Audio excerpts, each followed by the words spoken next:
നമസ്കാരം. നമ്മുടെ ടർബോൻ്റെ വിശേഷങ്ങൾ, അതായത് ടർബോ സിനിമയുടെ യാത്രകൾ, ഓരോ തിയേറ്ററുകളിലുള്ള വിസിറ്റുകളൊക്കെ ഞാൻ കാണിച്ചുകൊണ്ടിരിക്കുകയാണ്. നമ്മുടെ യാത്ര അങ്ങനെ തുടർന്നുകൊണ്ടിരിക്കും. ഒപ്പം തന്നെ ഏറ്റവും വലിയ സന്തോഷം എന്ന് പറയുന്നത് ടർബോ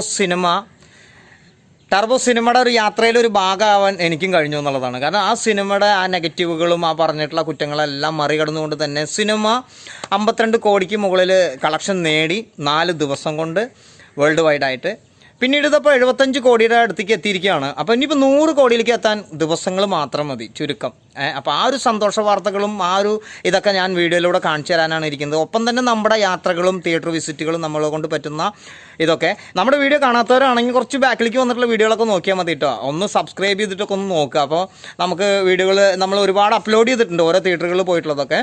അപ്പോൾ ആ വിശേഷങ്ങളുടെ ഇടയിൽ കൂടെ ഞാൻ ഇപ്പോൾ ഇന്നലെ ഒരു വീഡിയോ ചെയ്തിട്ടുണ്ടായിരുന്നു. നമ്മളൊരു മമ്മൂട്ടി ഒരു അറബിയായിട്ട് ഒരു ഇൻ്റർവ്യൂ, അത് എവിടെയാണെന്ന് അറിയില്ല. ആ ഒരു ഇൻ്റർവ്യൂവിൽ വളരെ വിഷമകരമായിട്ടുള്ള ഒരു കാര്യമാണ്. എന്താ വെച്ചാൽ മമ്മൂട്ടിയുടെ ആ ഒരു സെൻറ്റിമെൻറ്റ്സിൽ നമുക്ക് ഭയങ്കരമായിട്ട് ഇതായി എന്നുള്ളതാണ്. അദ്ദേഹം പറഞ്ഞൊരു കാര്യം എന്താ വെച്ച് കഴിഞ്ഞാൽ, അദ്ദേഹത്തിൻ്റെ ആരും മരിച്ചു കഴിഞ്ഞാൽ ആരും കൂടുതൽ ഓർക്കപ്പെടുന്നില്ല, അതാരും ഓർത്ത് പോവില്ല എന്നുള്ളതാണ്. അപ്പോൾ ആ ഒരു കാര്യമൊക്കെ ഞാൻ ഇന്നലെ വീഡിയോയിൽ ചെയ്തിട്ടുണ്ട്.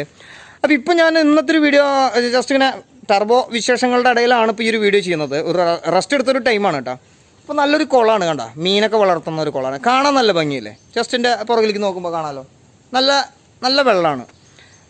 അപ്പോൾ ചിലവർക്ക് ഇപ്പോൾ ഈ കുളം ഇഷ്ടപ്പെടാത്തവരുണ്ടോ? ഈ വീഡിയോ കാണുമ്പോൾ ചിലപ്പോൾ അവർ ഉണ്ടാവും, എന്താ വെച്ചാൽ എന്ത് കുളം, ഇതിനേക്കാൾ കുളം നല്ലതുണ്ട്. അങ്ങനെ ഒരുപാട് ഓപ്ഷൻസ് ഉണ്ട്. ഞാൻ എന്ത് പറയുന്നതിന് വിപരീതം ഉണ്ടാവുമല്ലോ. അപ്പോൾ ചിലവർ പറയും ഈ വെള്ളത്തിലൊന്ന് കുളിക്കാൻ തോന്നുന്നുണ്ട് പറയും. ചിലവർ പറയും ഈ വെള്ളത്തിലൊന്നും കുളിക്കാൻ തോന്നുന്നില്ല, കാരണം എന്താ വെച്ച് കഴിഞ്ഞാൽ നല്ല ചൊറിച്ചിൽ വന്നാലോ. അപ്പോൾ അങ്ങനെ ഓരോരോ പ്രശ്നങ്ങളുണ്ട്. ഓരോ വ്യക്തികൾക്കും ഓരോ പ്രശ്നങ്ങളുണ്ടോ, ഇഷ്ടങ്ങളും അനിഷ്ടങ്ങളും ഉണ്ടല്ലോ. അപ്പോൾ ഈ അടുത്ത് മമ്മൂട്ടിയെ ചുറ്റിപ്പറ്റിയിട്ടുള്ള ഒരുപാട് പ്രശ്നങ്ങൾ നിലനിൽക്കുന്നുണ്ട്. മമ്മൂട്ടിയെ കുറ്റം പറഞ്ഞുകൊണ്ട് കൂടുതലായിട്ട് മുന്നിലേക്ക് കയറി വരാൻ നോക്കുന്ന മാധ്യമങ്ങൾ വരെയുണ്ട്.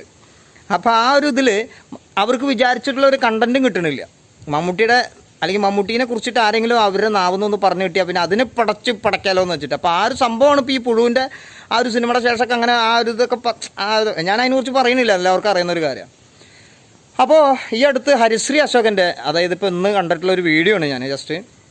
ഹരിശ്രീ അശോകൻ്റെ ഒരു ബൈറ്റ് അദ്ദേഹം ഒരു മാധ്യമ പ്രവർത്തനോട് ഒരു ഉത്തരം പറഞ്ഞാണ്. അപ്പോൾ ആ മാധ്യമ പ്രവർത്തകൻ ചോദിച്ച ചോദ്യം വേറൊന്നുമല്ല, സാർ മമ്മൂട്ടീനെ കുറിച്ചിട്ടുള്ള ആ ഒരു പ്രശ്നമാണ്, അത് പുഴു സിനിമയുടെ അതിനെക്കുറിച്ചിട്ടുള്ള ആ ഒരു ബന്ധമായിട്ടുള്ള കാര്യങ്ങളും ഇപ്പോൾ നടക്കുന്ന ഒരു ഇതും മമ്മൂട്ടീനെ അടിച്ചമർത്താൻ നോക്കുന്നുണ്ടല്ലോ. അപ്പോൾ അതെന്താണ് അതിനെക്കുറിച്ച് പറയാനുള്ളത് പറഞ്ഞപ്പോൾ ഹരിശ്രീ ഒറ്റ വാക്ക് പറഞ്ഞുള്ളൂ. എന്താ വെച്ച് കഴിഞ്ഞാൽ ഒറ്റ ഉത്തരം പറഞ്ഞുള്ളൂ, ഞാൻ വീട്ടിൽ പേപ്പർ വരുത്തുന്നുണ്ട് ഇപ്പോഴും. ഞാൻ അതിൻ്റെ ഹെഡിങ് കാണുമ്പോൾ, ചില വാർത്തകളുടെ ഹെഡിങ് കാണുമ്പോൾ ഞാൻ അപ്പോൾ തന്നെ തീരുമാനിക്കുത്ര അതിൻ്റെ ബാക്കിയുള്ളത് വായിക്കേണ്ടതെന്ന്. അപ്പോൾ നല്ലത് മാത്രമേ ഞാൻ എടുക്കാറുള്ളൂ, ബാക്കിയുള്ളത് ഞാൻ മണ്ടയിൽ കയറ്റി വയ്ക്കാറില്ല. അപ്പോൾ സിനിമയെക്കുറിച്ച് നല്ലത് കേൾക്കാനല്ലേ നമ്മൾ ആഗ്രഹിക്കുന്നത്, സിനിമ ഫീൽഡ് തകരണമെന്ന് ആരും ആഗ്രഹിക്കണില്ലല്ലോ പറഞ്ഞു. അത്രേ ഉള്ളതിൻ്റെ ഉത്തരം എന്ന് പറഞ്ഞപ്പോൾ മാധ്യമപ്രവർത്തകൻ ചോദിച്ച ആൾ പറഞ്ഞു ശരി കറക്റ്റാണ്. പിന്നെ അവിടെ അടുത്ത് ചോദ്യമില്ല, കാരണം അതിനുള്ള മറുപടി അദ്ദേഹം പറഞ്ഞു കഴിഞ്ഞു. അപ്പോൾ എങ്കിലും അടുത്ത് ചോദ്യമുള്ളൂ കേട്ടോ. അപ്പോൾ ഞാൻ പറയുന്നത് കൃത്യമായിട്ടുള്ളൊരു ഉത്തരം അദ്ദേഹം പറഞ്ഞു. ഇത്രയും വർഷങ്ങളോളം അവർ ഒരുമിച്ച് ഫീൽഡിൽ വർക്ക് ചെയ്തിട്ടുള്ളവരാണ്. പിന്നെ ഇപ്പോൾ അദ്ദേഹത്തിൻ്റെ മോൻ എന്താ ബ്രഹ്മയുഗം എന്ന് പറയുന്ന സിനിമയിൽ നല്ലൊരു കഥാപാത്രം ആളുടെ കൂടെ അഭിനയിച്ചു. അപ്പോൾ മമ്മൂട്ടി എന്ന് പറയുന്ന ആൾ ആരാണെന്നുള്ളതും എന്തോരം സപ്പോർട്ട് ചെയ്യേണ്ട ആളുകളെ എന്നുള്ളതും അല്ലെങ്കിൽ അദ്ദേഹം എത്ര നല്ല മനുഷ്യനാണെന്നുള്ളതും നമുക്ക് ആ ഹരിശ്രീ പറഞ്ഞ ആ ഒറ്റ ഉത്തരത്തിലൂടെ നമുക്ക് മനസ്സിലാക്കാം. പിന്നെ ചീഞ്ഞത് കിട്ടാൻ വേണ്ടി നോക്കിയിരിക്കുന്നവരുണ്ട്, ഈ കാക്കനും കഴുകേനും പോലെ. പക്ഷെ അവർക്ക് കിട്ടണില്ല എന്നുള്ളതാണ്. ഓരോ മനുഷ്യനെ വെറുതെ ഇങ്ങനെ. എന്തായാലും നമ്മൾ ടർബോ സിനിമയുടെ യാത്രയിലാണ്. ടർബോ സിനിമ വിജയിച്ചു, സൂപ്പർ ഹിറ്റായി. ഇനിയിപ്പോൾ എന്താ 100 കോടി ക്ലബിലേക്ക് എത്താൻ കുറച്ച് ദിവസങ്ങളുള്ളൂ. പിന്നെ നമ്മളൊരു അടിപൊളി കേക്കൊക്കെ കട്ട് ചെയ്യുന്ന ഒരു സക്സസ് സെലിബ്രേഷൻ നമ്മുടെ വീഡിയോയിലൂടെ കാണിച്ചു തരും. അതുവരെയ്ക്കും നമ്മൾ തിയേറ്റർ വിസിറ്റും കാര്യങ്ങളൊക്കെ കാണിച്ചുകൊണ്ടിരിക്കും.